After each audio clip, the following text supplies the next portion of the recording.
Evening all, how's everybody doing? Hope we're all having a good week, start to the weekend. Can you believe it's already February 2012 already?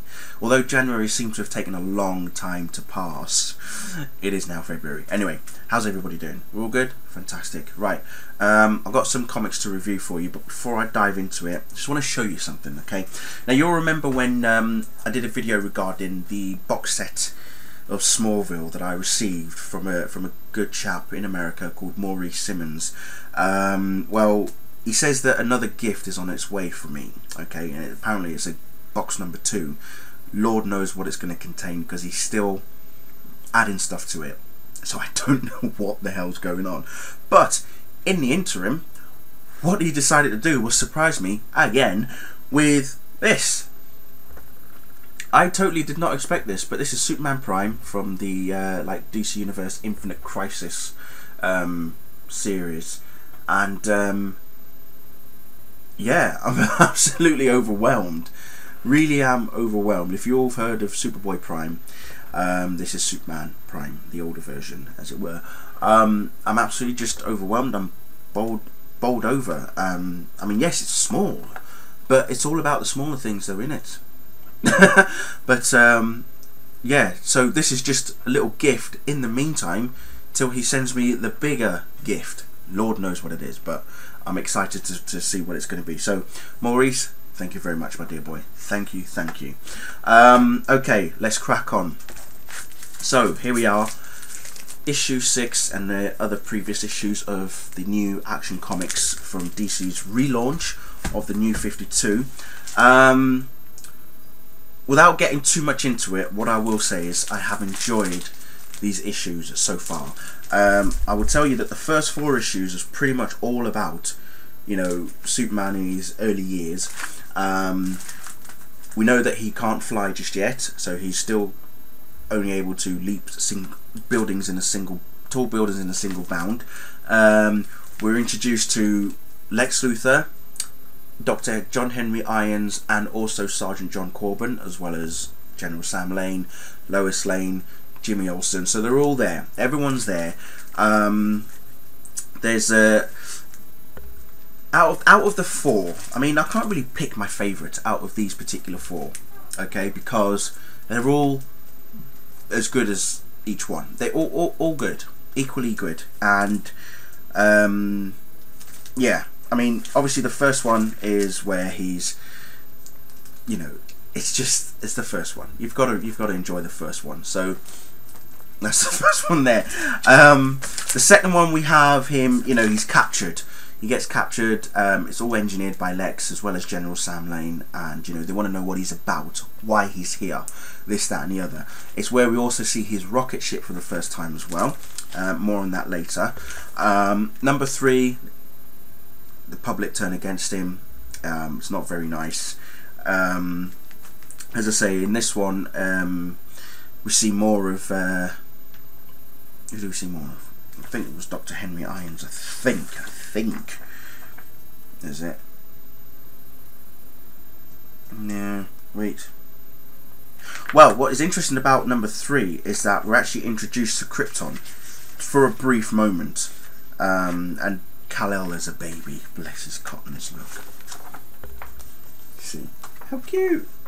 So, we're introduced to Krypton at the time, from issue 3. And, you know, as I say, he's still finding his feet in the world, bless him. But yeah, they don't agree. The public aren't happy about, you know, Superman and his actions and whatnot. There is a bigger force also at play here. This is where issue 3 is where John Corbin takes on, well, we can't call him Metallo just yet, but he's pretty much already in the suit right there, as you can see. Okay, so he's sort of already in the suit, but unfortunately he's taken over by a bigger force. As you can see there, he's not exactly in control. Right there. So yeah, he's not exactly in control. So yeah, it's interesting where that goes. And then by issue 4, that's when, you know, John Henry Irons comes back and is reintroduced as Steel, as it says there, the debut of Steel. The further you go into this particular issue, you know, you then realise that despite John Henry Irons' efforts to create this sort of, you know, metal soldier prototype that he was creating in the first place, and then Lex using it to go up against Superman, well, that's when Henry decides, yeah, that's not what I built the machine for. So he decides to stop it, as you can see right there. There he is, getting himself. He's all armoured up. But the other thing that I love about this particular issue is that we then see, you know, a separate sort of mini comic of Steel taking on John Corbin. You know, he tells Superman to get clear, and so that he can, you know, stop John Corbin in his sights and stuff. So it's, you know, and it makes him think about his actions. And, you know, he even says it here that I guess there's room for another hero. So there you go. So, you know, all the hints and everything from all the previous Action Comics, from all the comics from before the relaunch, it's all there.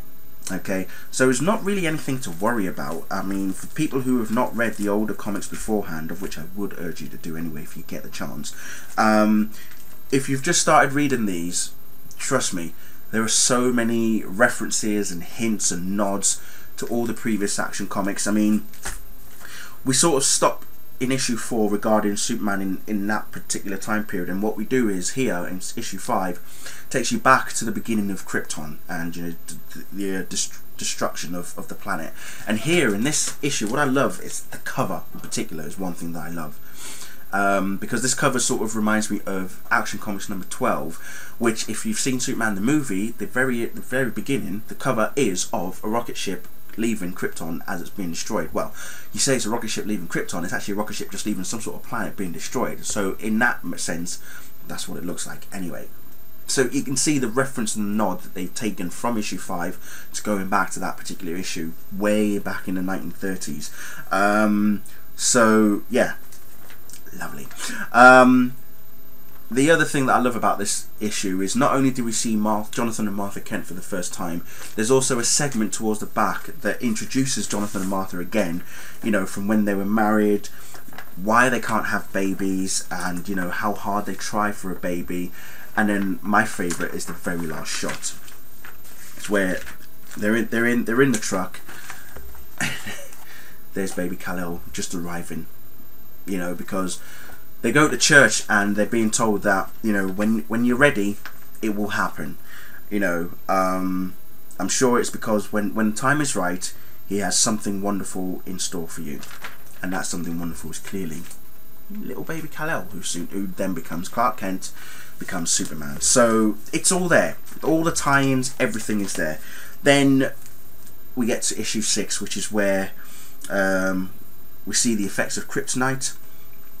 We also see the Legion of Superheroes, a much older version of the Legion, by the way, because in the back end of issue 5 is where we see them introduced.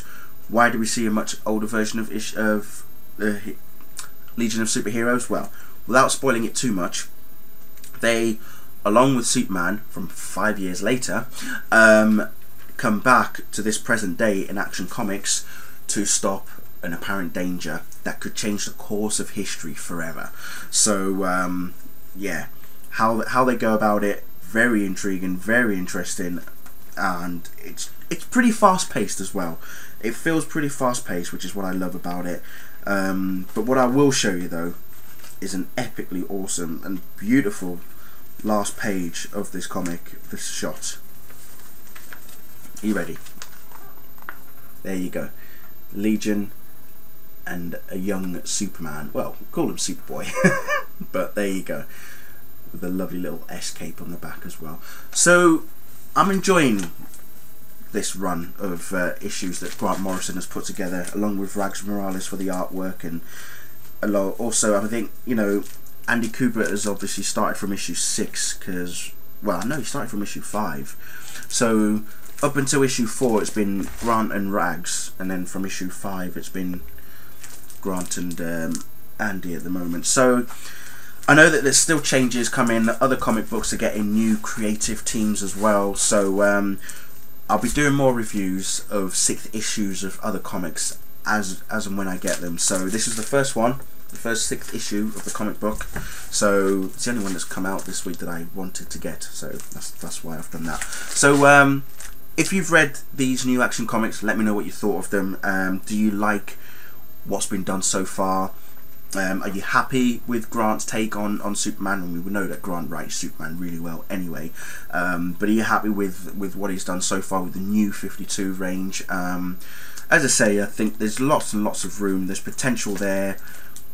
You know, it's like, yeah, I can see something working. So looking forward to the next 6 issues. So by about August is when I'll be doing issue 12. And then we'll talk more then and see what happens. Okay? Right, well, thank you for watching. All of you, have a great weekend.